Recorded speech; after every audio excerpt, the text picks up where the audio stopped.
C'est à Saint-Henri-Taillon, en 2006, dans le sous-sol de la maison familiale, que tout a commencé pour Mylène Bouchard et Simon-Philippe Turcot avec La Peuplade. 10 ans plus tard, ils dirigent une maison d'édition reconnue avec quelques 65 titres publiés. Pour souligner cet anniversaire, je leur ai rendu visite.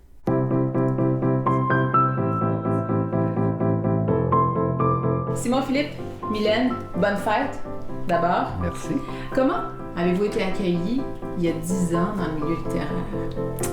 Bonne question. En fait, on avait un souhait, c'était tout de suite de franchir le parc des Laurentides, de ne pas être une maison régionaliste. Là, Est-ce qu'on vous trouvait audacieux ou naïf? Sans doute les deux. Sans doute les deux, aussi audacieux que naïf. Là. Mais en même temps, on a eu raison, après 10 ans, aujourd'hui, on dirige une des belles maisons d'édition littéraires au Québec, c'est nos pays. Mais dès le départ, on arrivait avec 2 livres, nos 2 premières publications, mais les gens portaient quand même une attention sur la facture qu'on a.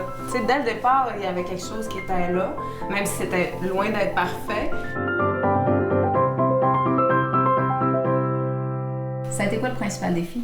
Le principal défi, probablement, ça a été, en tout cas pour ma part, de s'ajuster avec tout ce qu'il y a à faire, en fait, parce que le métier d'éditeur, ça comporte plusieurs aspects. C'est vraiment comme... on est 2, donc on fait toutes sortes de choses, puis il faut abattre beaucoup de travail. Donc, s'ajuster avec le quotidien, on a eu 2 enfants à travers ça, c'est venu vraiment en même temps aussi. Ça reste qu'il y a beaucoup de distance à parcourir pour aller rencontrer nos collaborateurs, les gens avec qui on travaille, nos partenaires et tout. Ça, c'est un défi constant. Mais ça fait partie de la game, comme on dit, puis on a décidé de vivre ici.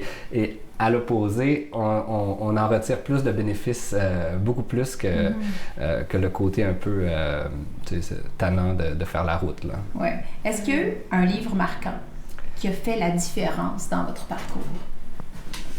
Il y en a eu plusieurs. Mais il n'y a pas eu un livre qui a été la locomotive pour la maison d'édition. Non, étonnamment, moi, j'ai toujours pensé que c'est ce qui arriverait là, au début. Quand on a fondé la maison, je disais, il va y avoir un titre qui va pousser tous les autres.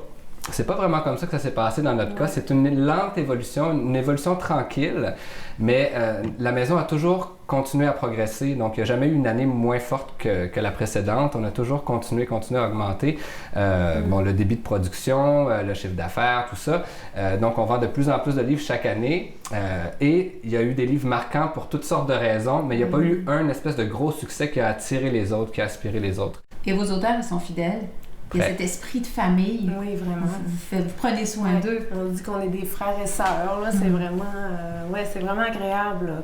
En tout cas, c'est ce que les auteurs nous font sentir. Puis entre eux aussi, sans qu'on ait à forcer rien, eux développent des liens entre eux parce que, nous, en tout cas, on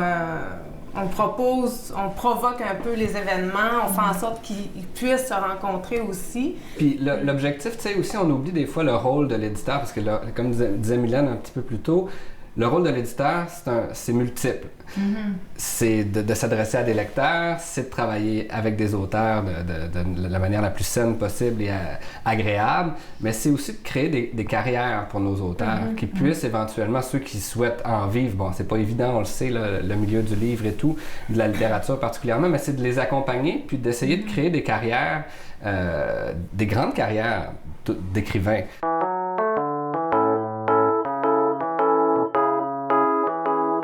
Est-ce que vous vous offrez un cadeau pour vos 10 ans? On s'offre un gros cadeau, oui. Mais en fait, on en a 2. On crée une collection, une nouvelle collection qui va s'intituler Fiction du Nord. C'est essentiellement des textes en littérature étrangère, surtout nordique. Donc, il peut y avoir des textes du nord du Québec aussi ou du nord du Canada, par exemple. Mais pour commencer, on va débuter avec un roman finlandais. Ensuite, il va y avoir un roman islandais.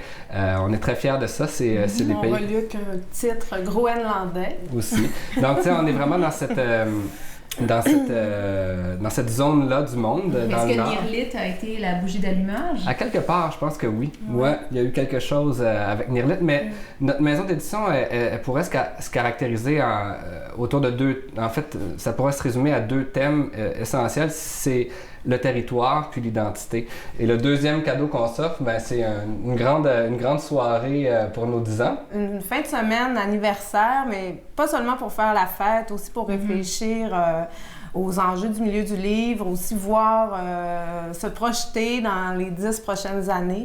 Puis pour clôturer l'événement, le 28 mai, on organise une grande soirée publique, donc ça va être ouvert au public, une grande soirée littéraire, musicale, festive, où il va y avoir des performances de tous ces auteurs-là qui vont se commettre, qui vont tenter des nouvelles choses, qui vont se mettre en danger. Et nous, on va être les dignes animateurs de cette soirée anniversaire. Donc pour nos 10 ans, c'est le 28 mai prochain à l'île du Repos. Joyeux anniversaire encore. Merci. Merci. Bravo.